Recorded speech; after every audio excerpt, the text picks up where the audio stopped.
Welcome back to Catharsis. Who what is? Catharsis, like when you have that relief of letting something go. Like a fart? Yeah, because this is the episode where I spend the entire time bitching about a former employer. Come on, sweethearts! Bitch about your ex-work! Just don't go for it. Just walk around. Hi, Ozzy. Don't you want the treasure box? Probably filled with goodies! You're an idiot.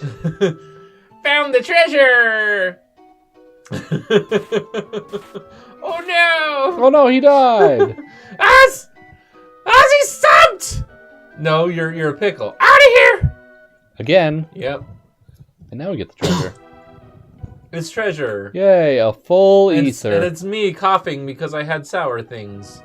Hooray, it's Very all exciting. of them. Not so fast, friends. I'm not going to make it that easy for you. Ozzy Pants! Flea Vest. Slasher 2. All those voices. Those voices are all wrong, but we're really strong now. These unique items make us invincible. You don't have to read the... people can read the... No, they if can't. want. Okay, you will want to twin charm, like, fucking everyone. I think it's just Ozzy that you can twin charm. Well, we're gonna go for it. Yeah, we're absolutely gonna try. Why not steal everything? Uh-huh. Just take and all you got the Ozzy Pants. Oh shit. This might hurt. Yeah. You got Delta forced. They Delta forced themselves on you. No, not really. Okay. That was kind of pathetic. So while you're going through this fight and you're trying to figure it all out, pretend to listen to me. Okay. So my story with this employer starts. Oh, he's gonna counter. You probably want to start with the other two. Yeah. And you probably want to do lots of healing. We'll get on that. So my first encounter with this employer started forever ago. Like I used to go. It started out as the Las Vegas Hilton. I can actually name and shame because now my bad. Now you're not at worry of things. Over. Yeah, nothing can be like, oh, he's saying this to retaliate against us or whatever. Or to try to extort us. Yeah, we might have to try this fight again. So yeah, the starts with phase 1. I worked at the arcade in the building. Everything. It's not too bad. Actually, that was a completely different employer anyway. I just happened to work there. And then I happened to work at Star Trek The Experience in the same building because I had met connections working in the arcade. So it was almost fate when Star Trek The Experience closed, I went to go work at an electronics manufacturing company. Right. And then as soon as I got into the apprenticeship, I was placed at the Las Vegas Hilton, which had some real negatives for me. Like, one, I felt like I was stuck in this place again. Here I am again in this hole. But more importantly, over the years I was there, the pay was substantially less than it was everywhere else. I got a substantially worse apprenticeship than I would have most places because they were all about just using their apprentices as cheap labor. And this was, during my whole apprenticeship, that was the policy. Is apprentices are here for cheap labor. That's what we do. Tonic, so full tonic. Do I want to use the full tonic? I only have one. Yeah, go ahead. He's low enough that it'll heal him to full. And so it was pretty lame. And I toughed it out. I went through my 4 years, not learning as much as I should have. I'm a smart guy, so I got a lot of it. But the place was just generally bad to its workers. We had a lot of problems with they were very anti-union. Every ownership we went through, because we went through 3 ownerships. First, when I started there, it was a company called Resorts International, which had bought it off of what is now, in modern incarnation, Caesars Entertainment, who bought it off of the original Hiltons. Actually, it was a hostile takeover, but that's a completely other story. So they were all about minimizing labor, minimizing staff, and keeping the place just barely... running everything on bare minimum. Yeah, the place barely stayed open. Oh, oops. You accidentally used a mid-tonic on her when she could have healed herself. No, that mid-tonic actually kept her ass the fuck alive. Yeah, but she could have also cured herself. Yes, but Flea just attacked her and would have killed her. Okay. So, there's a lot of bad blood between me and this place because I felt because they done some shit. Yeah, I felt very used and very neglected. I was a very high value to them as an employee because I gave a shit and I did a good job whenever I got a chance to do any real kind of job. Most of the time I was just stuck doing tower room calls. What do you think? Hitting all of them would be worth? Because see if they counterattack. Well, Maybe they can't triple counterattack, right? Maybe, who knows? I hope not. I mean, I could read the walkthrough on this part, but it's kind of fun to let you figure it out. Oh, nope, they definitely do the Delta Force counterattack. Well, yeah, they do that like every time you attack them. There's probably a proper thing to do then. Does that even if you attack a side one? Yes. They all... Okay. Maybe you're supposed to triple tech them, come to think of it. But I don't have any triple techs. Not with these three right now. Not yet. So, things started going really south between me and this building. Like, really quickly. When they got bought out the second time. Well... So they got foreclosed on. The first owner while I was there, the Resorts International, was foreclosed on because they weren't paying the mortgage.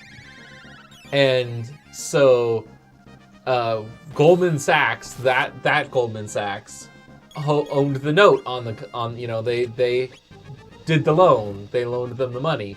So they foreclosed on it and they ran it for a couple years. And as soon as it got bought by Westgate Resorts, that's owner Dave Siegel. Not that Dave Siegel, that other Dave Siegel, there are lots of famous people named Dave Siegel for some reason. There's a lot of famous seagulls. Yeah. He made a point of, he runs a timeshare company, let's put it that way. Yeah. It's timeshares. It is... That's what they do, that's what they like to do. It's a scam. So he made this let's run things threadbare to let's cut this past the bone, let's cut this down to the marrow. And he ran the business ruthlessly. He was incredibly anti-union. Like, he wouldn't even sit down and negotiate with the unions. Which, as a union shop, that's really bad for us people that were union employees there. At the time, we were being paid incredibly substandard, like $4 an hour less than everyone else on the strip. And we were one of the hardest working crews in town because we just had so few of us. Because you had to be. Yeah, we were stretched so very thin. But, John, you're not a strip property. And I mean, I did all the cheerleader stuff when these guys came in, when they first took over. What's they went on this tour. He'll get rid of status? Yes. They went on this, like, we're new ownership, we're changing the way we are kind of right. rounds. Like, and we're totally I went into cool. it. I'm like, I'm going to give them a shot.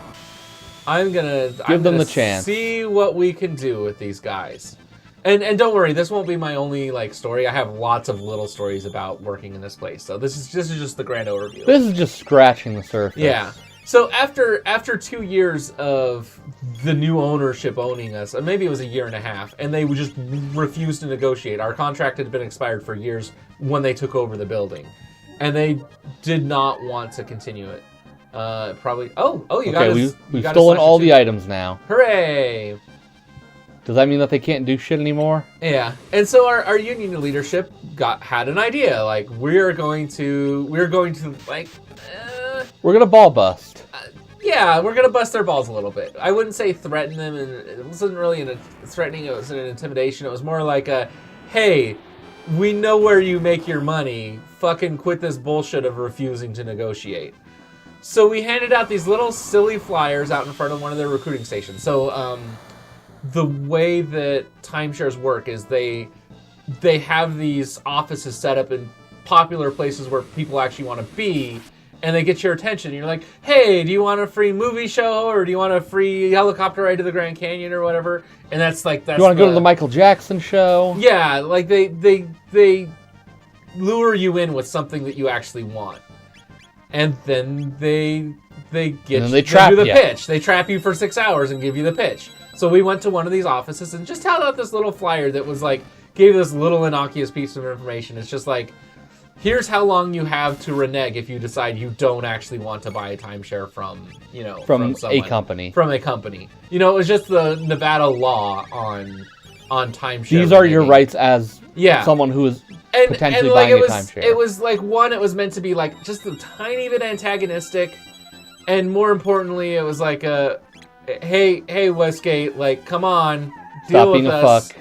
Yeah, quit being dicks about this. Just get along. All we're asking is the same pay that everyone else gets. And, Can't you at least do that? So we did that. Like 20 of us went out and handed these flyers out, and that was half the engineering crew, or close to it. And so they fired 10 of us randomly. Right. That were there. And thus began very long-term unemployment. And the great, yeah, they just fought it. They just drug it out as long as they possibly could. So for one, I was unemployed 16 months out of the next 2 years after this because I just had very horrible timing. I would, at first, for the first few months, I decided, okay, I'm only going to take permanent work because I don't really want to go back there and work there anyway. Right. Like, I'm willing to give up the fact that I was already on 3 weeks vacation. Like, that place is just horrible to work for. So, finally. One down. Yeah, I'd come to terms with that, and I said, okay, I'm gonna apply, because like a couple temporary jobs were available right out the gate, and it turns out that those all became permanent jobs. You didn't know that they were. Yeah, I didn't know they were going to be permanent jobs, and like over the course of the next few years, I kept taking the temporary jobs when after a few months, I'm like, oh, I need to work. I need the money. I had money saved up. Because they had to cash out all my vacation that had been accrued and I hadn't taken for the year. Right. But yeah, I needed the money, so I started working temp jobs, and it just happened that every temp job I took, another one came up while I was doing that job that became permanent for that other guy that took that other job. That you didn't know that was going to happen. That happened twice.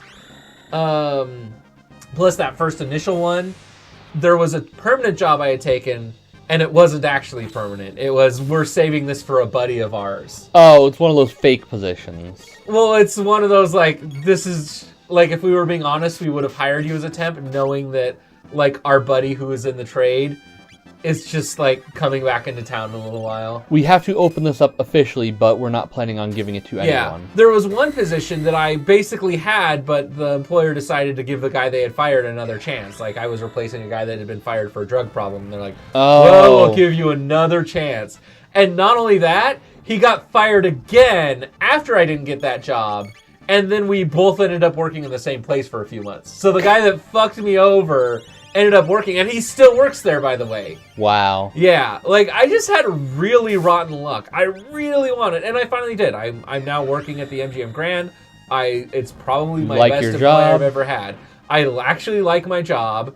It's not terrible. It's I'm very happy where I am and where I'm working and who I'm working for. They're not perfect, but they're pretty fucking good. What in the?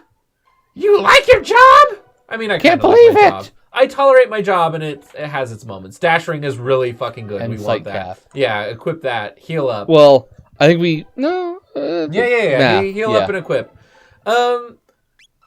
So yeah, the whole time that we're fighting. What do they give? I think it makes you always confused, if I recall. Yes, it's a very high defense, but you're always confused. Oh, okay. Or I think you get assigned random status ailments. But notice that they go on your head. The Aussie pants go on your head. Oh, okay. Uh-huh. Yep. So, yeah, the way that the Westgate would drag stuff out is there would be a hearing, and then they would delay the hearing. They'd say, oh, we need more time. Oh my god, look at that speed. Yeah, well, that's what I'm saying. You don't give it to her. She only needs +2 speed to get to Star. So give it to Robo, because I think he has a speed belt right now. Yeah. No, I was just looking Yeah, Star on speed is 16. Where's the flea vest? I don't know. Oh, probably males only, maybe? Anyway. Wait, there it was. It's an accessory. Flea vest is? What does it do? Magic defense +2. Oh, that's even better than wall ring. So we'll put that on Robo or something once he's got lots of speed. Yeah. He already has a dash ring, so we can give someone else Marl or Luca because they're naturally slow characters. We'd go to a hearing with Westgate, and they would drag out the hearing so long that it would fill up all the time, and they'd have to schedule another one. And no one's available for that reschedule until 6 months from now.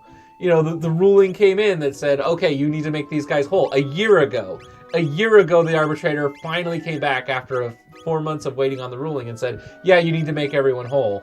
And then the company just refused to say what make whole is. They wouldn't even come up with their own theory on how much they owed us.